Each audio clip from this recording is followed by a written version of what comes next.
Are you curious about how to download music on your iPad? Check this video for the details. iTunes is an official companion application that allows you to handle everything from music list management to content curation based on your personal preferences. Plug in your iPad to your PC with a USB cord and launch iTunes. Select the songs to sync to iPad from the iTunes library. Find your iPad on the left window.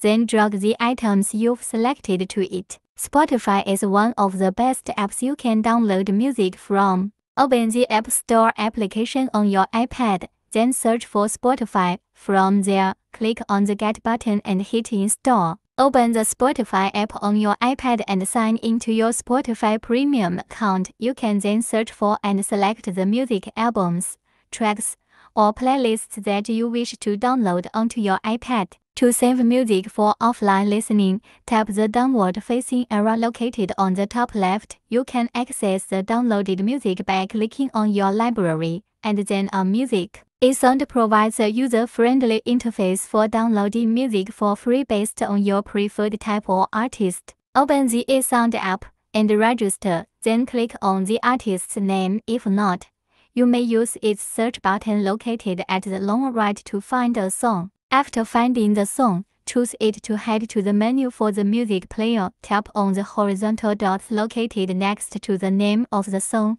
Once done, click on Download Offline. To access your downloads, tap the Cancel option at the lower part of the screen, then click the Library option at the lower section and head to the saved songs.